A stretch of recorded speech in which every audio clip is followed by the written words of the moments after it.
কোনো সন্তান যদি মা বাবার হক ঠিকভাবে আদায় না করে, পিতামাতার উপরে জুলুম করে, বাবা মার সাথে বেয়াদবি করে, আর সে যত বড় কাবাঘরে যাই ইবাদত করে, আর তাহাজ্জুদ পড়ে, আর বড় বড় দাড়ি রাখে আর টুপি রাখে,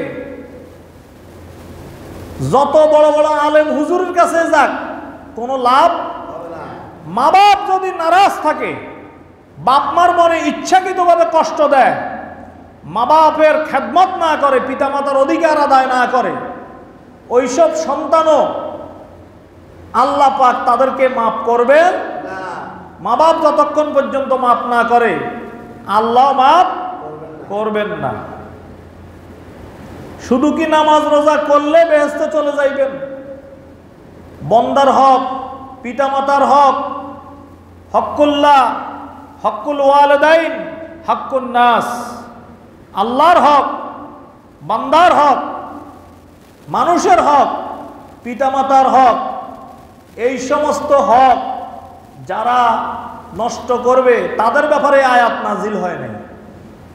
খুন করছেন, কইবেন তো হুজুর কোন ডাকাত নিজামুদ্দিন আউলিয়া, আপনারা শুনছেন আর কি বিভিন্ন কাহিনীতে। ঘটনাটা আসলে বনি ইসরাইল সম্প্রদায়ের মধ্যে এক লোক ৯৯টা হত্যা করছে। এরপরে তার ভিতরে একটা অনুশোচনা আসছে যে ৯৯টা হত্যা যেহেতু করলাম, এবার একটু তওবা করি। গেল এক বুজুর্গ আলেমের কাছে, হাদিস শরীফে আসছে। যাওয়ার পরে সে বলতেছে ৯৯টা হত্যা করছো, এখন কেন আসছো? কয় যে আপনার কাছে আসছি, আপনি আমার তওবা করান, আল্লাহ যেন আমার মাফ করে দেয়। সে কয় এত বড় গুণের বোঝা আমার সামনে নিয়ে আসছো তুমি, ৯৯টা হত্যা করার পরে আবার তোমার মাপ, এটা কেমনে আশা করলা? তুমি তো খুনি, ১-২টা হত্যার খুনি না, ৯৯টা লাশ তুমি দাফন করছো, লাশ তুমি ফালাইছো, অথবা মনে হয় আল্লাহ পাক করবেন না। কয় তো যখন আল্লাহ মাফে করবে না, তো তোরে হত্যা করি, সেঞ্চুরি করি, 100 শেষ করে দিই। কি কথা বলছেন? ওই লোকরে হত্যা করে ১০০টা শেষ করছে। করার পরে কিছু দূর গেল, কয় যে আরেকটু আগাই, সামনে আরেক বড় বুজুর্গ এক জ্ঞানী আলেমের কাছে গেল, বলল আমার কি হত্যা ১০০টা তো পূর্ণ করছি, ওই কইছে মাফ হবে না। আসলে কি মাফ হবে? উনি বলল কেন না, আল্লাহ পাক হচ্ছে গফুরুর রহিম, ক্ষমাশীল, অবশ্যই আল্লাহ পাক মাফ করতে পারেন। ওই বান্দাকে আল্লাহ পাক ক্ষমা করে দিয়েছেন, কোন সুবহানাল্লাহ। সে তওবা করছে।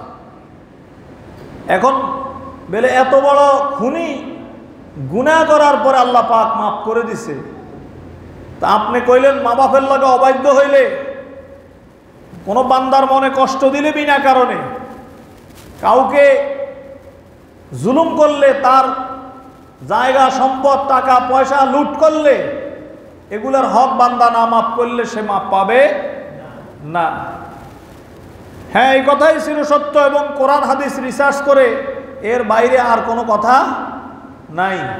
কারণ বান্দা, আল্লাহ নিজের হক আল্লাহ মাফ করে দিতে পারেন। আল্লাহর হক হচ্ছে আল্লাহর সাথে আল্লাহর ইবাদত করা, নামাজ পড়া, তেলাওয়াত করা, মাফও করে দিতে পারেন। আল্লাহ তো রহমানুর রহিম, দয়াশীল। কিন্তু যত মানুষের সাথে যা করছেন, এগুলির হিসাব দেওয়া ছাড়া কিয়ামতের দিন আপনার কোনো পার হওয়া যাবে না। এই জন্য কোরআনের এই আয়াত নাজিল হয়েছে তাদের জন্য, যারা নিজের উপরে জুলুম করছে।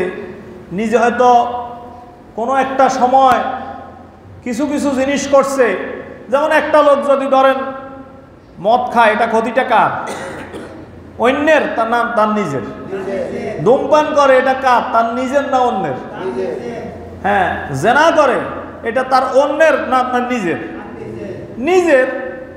নিজেকে নিজে শেষ করতেছে। এটার জন্য আল্লাহ তারে মাফও করতে পারে, আবার শাস্তিও দিতে পারে। কিন্তু কোনো বান্দা যদি একজন বান্দার চোখের পানি ঝরায়, আর যদি তার মনে কষ্ট দিয়ে হিংসা বিদ্বেষ বশত ওই বান্দার উপরে জুলুম করে আর নিজে আনন্দ করে, তার এই আনন্দ চিরজীবন থাকবে না। কুল গড়ে ওই কুল ভাঙ্গে, এই তো নদীর খেলা। সকালে তুই আমির রে ভাই, ফকির সন্ধ্যাবেলা। আপনার হাতে শক্তি আছে, আপনার কাছে অর্থ আছে, যৌবন আছে, গায়ে জোর আছে, লোকবল আছে। আপনি রাজনৈতিক দলের নেতা হন আর অরাজনৈতিক দলের নেতা হন, আপনি এলাকার মাতাব্বর হন, বাড়ির বড় ধনী লোক হন, আপনার এগুলি কিছুই থাকবে না। এগুলি সব একদিন শেষ হয়ে যাবে, শুধু থাকবেন বলেন কে? আল্লাহ। কুল্লু মান আলাইহা ফান ওয়া ইয়াবকা ওয়াজহু রাব্বিকা যুল জালালি ওয়াল ইকরাম। কুল্লু মান আলাইহা ফান, সব ধ্বংস হয়ে যাবে। মানুষের অহংকার, টাকা পয়সা, রূপ যৌবন কিচ্ছুই থাকবে না। একটা মানুষ দেখেন না, 60 বছর হায়াত যখন চলে যায়, গায়ের চামড়া কুচকাই যায়, মুখের মধ্যে দাগ পড়ে যায়, শরীরের মধ্যে ডায়াবেটিস ঢুকে, প্রেশার ঢুকে, তারপরে যায় আপনার হার্টের মধ্যে ব্লক হয়ে যায়।